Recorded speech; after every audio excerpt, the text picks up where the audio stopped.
Hello and welcome back to the Curiosity Chronicles. This is a topic that I have been seeing a lot on YouTube. And at first, it was people in my age range. So I'm a Gen Xer, I'm in my 50s. And at first, I thought all I was seeing is people in their 50s sort of saying the same thing. I'm, for me, 53 and have no friends. And I thought, wow, that's really interesting that people get to their 50s and they're like, I'm done with the nonsense. But then what I've also started seeing is younger people as well. People saying, I'm 35, I have no friends. I'm 27, I have no friends. I'm 22, I have no friends. And I think that this is just such a curious thing. It's just a curious and interesting thing. Because it's like, why are there so many people who don't have friends? And a lot of it is intentional. A lot of it is on purpose. And so I thought, let's talk about the positive sides of not having friends.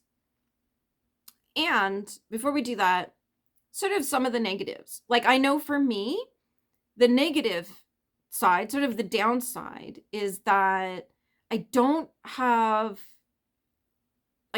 somebody to kind of help me out in life, if that makes sense. Like if I have to take my car to the shop, which is too far for me to walk home, there's nobody that I could say, hey, I'm wondering if you could do me a favor and come to the mechanic with me and drive me home. Like, I don't have that in my life. I don't have someone who I feel like I could call and ask, or text, because no one will answer the phone anyway. So just things like that. And I think the reason why so many people who don't have friends have YouTube channels is because, again, another downside is that we don't have anyone to talk to.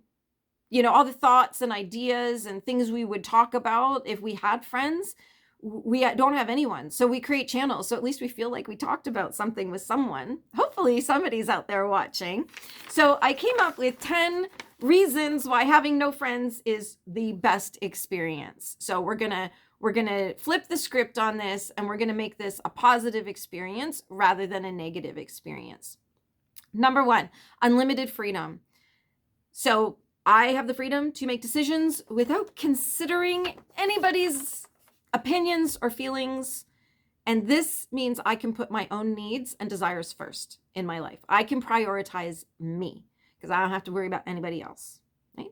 I don't have drama and conflicts in my life. I don't have fights. I don't have arguments, misunderstandings, disagreements. I find that if and here's the thing, when we argue with people, it's usually because we're in a moment where we don't have the same values. We have different values on a particular topic or different beliefs on it. And then we start arguing about it, which is like, why are you even talking about it anyway? Really? Like, there's some things that we don't need to talk about with people. So, when you have arguments and stuff like that, that creates some baggage in your relationship. So I don't have that. If I find that somebody doesn't have the same values as me and that's going to be a problem for me, I just like, okay, bye. Lighten up, babe, and release. So I don't have those like drama and conflicts in my life because I just don't care enough to have them. I have complete independence in my life, except for my husband, of course. I do have him, and he's awesome, by the way. So no worries there. But I rely on myself for entertainment, support, problem solving.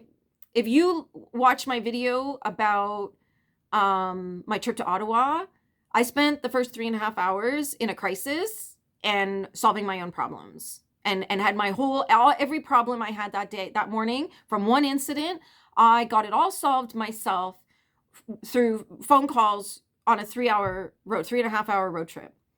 I didn't need anybody else to rescue me or save the day. All I did was I asked my husband if he could look up the glass changing places for the windshield. If you watch the video, you know what I'm talking about. I just asked my husband if he could give the local to me places, a call to see if they could take me. But in the meantime, I had solved my own problem by finding a place myself. and got it all done by the time we had to come home. But again, I had to solve all the problems myself. I didn't have somebody else I could call and say, hey, can you give me a hand here? I don't know what to do. I didn't even have someone to call to say, oh my God, I just had this horrific experience. I just need to talk to somebody. Like, I talk to myself a lot, which is an incredible conversation, by the way. So I'm very self-sufficient, I'm very capable. I rarely rely on anybody else. And that's pretty awesome to know that I can function quite fine in the world without having to have people doing everything for me. Without social obligations, I can dedicate more time to my personal growth, hobbies, and pursuing my passions, because I have time. I've got lots of time on my hands. So I can read all the books I want to read. I can cook, I can bake, I can clean, I can decorate. People are like, how do you decorate, so much? And I'm like, well, because I have, 12 hours a day to myself, where I don't have to tend to anybody. So, that gives me a lot of time. I can pursue my hobbies and interests. I've got a lot more time for that sort of thing. I don't have to conform to anything or anyone. And even Carl Jung spoke about the psychology of groups and said that they are the lowest vibrational frequency. And I believe that is because in order to be in a group, you have to conform. In the immortal words of Rush, conform or be cast out. And that's exactly it in groups. And that's why you see, oftentimes groups of women and they are homogenous. Like they all look the same. You can't tell these women apart. Every single one of those women would tell you, I'm not like the other girls. Yeah, you are, because we can't tell you apart. Right? And there's nothing wrong with that. I'm just saying, like, don't try to tell me you're special when you look like the other 10 women you're with, right? So I don't have to conform to anything. The reason that a group is a low vibrational experience is because you have to fake a lot. If you have an opinion, a thought, a belief, or a statement that goes outside of what is acceptable within that group, you'll be cast out. So you actually have to fake a lot. And I see that I have to be in groups of people from time to time, connected to my son, when we travel around for his stuff in the summer.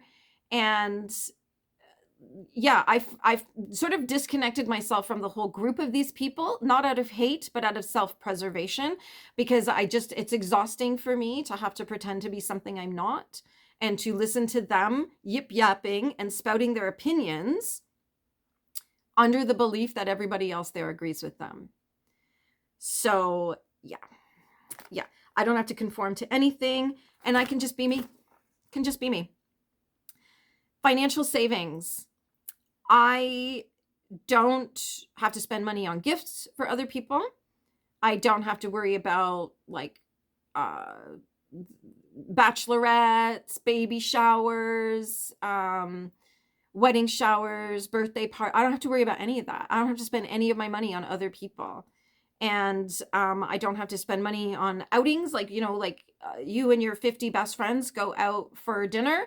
I don't have to spend money. I don't have to do that. So I'm saving lots of money, and my wallet and bank account are pretty happy about that. I have the freedom to explore new interests without any judgment or pressure. So I can do things without waiting for somebody else to be available or to be able to afford it, or for somebody else to be interested in it. Because what I have noticed is that when you ask somebody if they'll come to something with you, they don't see it as, oh, we'll get to spend time together. They see it as, I don't want to do that thing. So if I said to somebody, hey, there's this exhibit at a museum in Toronto, do you want to, why don't we go? That person would not see it as, oh, cool, we get to spend the day together. That person would say, well, I'm not interested in the Rumi exhibit at the Aga Khan Museum. Right? I don't know anybody who would be interested besides me. My husband and my son came with me because we were doing some other stuff that day, and that was on the way. And I asked if we could stop, and they were like, yeah, for sure. But I don't know a single other woman in my life that I know who would want to do that, so they wouldn't go. just to spend the day having an adventure. So I just do these things on my own, or my husband and son come with me. Uninterrupted focus. So I don't have distractions in my life, in terms, like, if I want to focus on my business, I can do that. I don't have to worry about being pulled in lots of different directions. I can focus on my goals. And because I don't have social commitments, I'm home every day.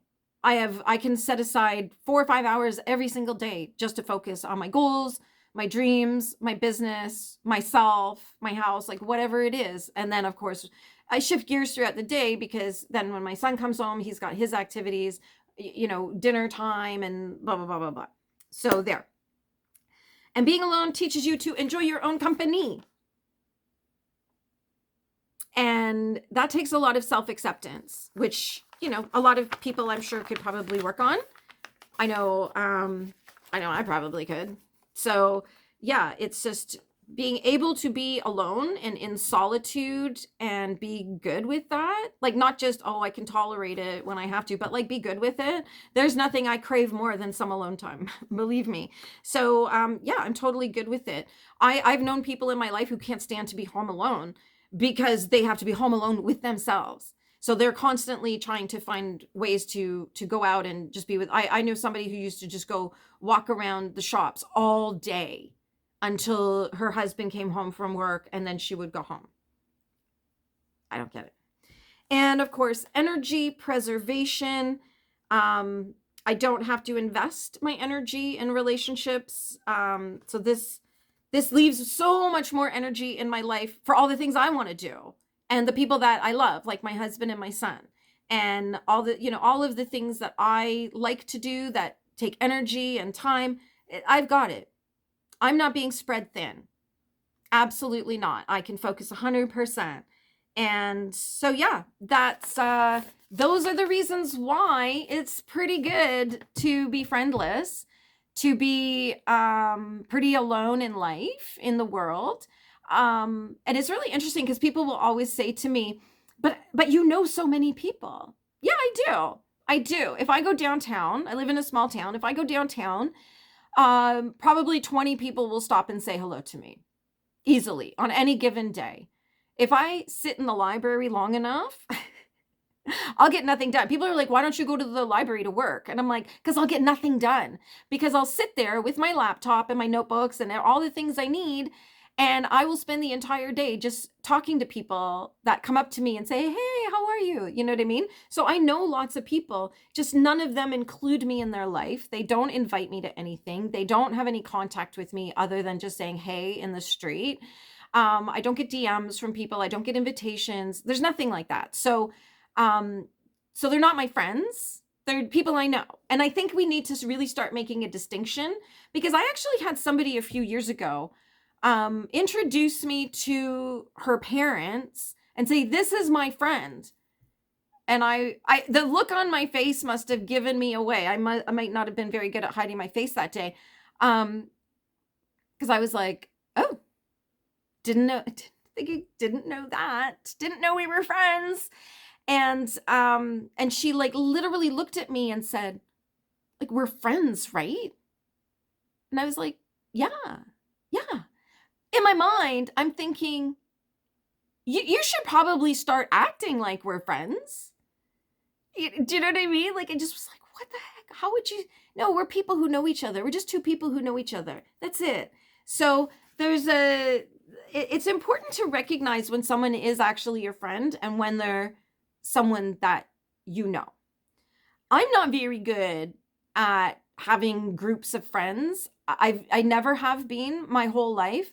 I am the survivor of narcissistic abuse. That's probably a huge contributing factor in that, because I do really struggle in a lot of relationships, simply because I never feel like I can just relax. I always feel like I have to be on guard.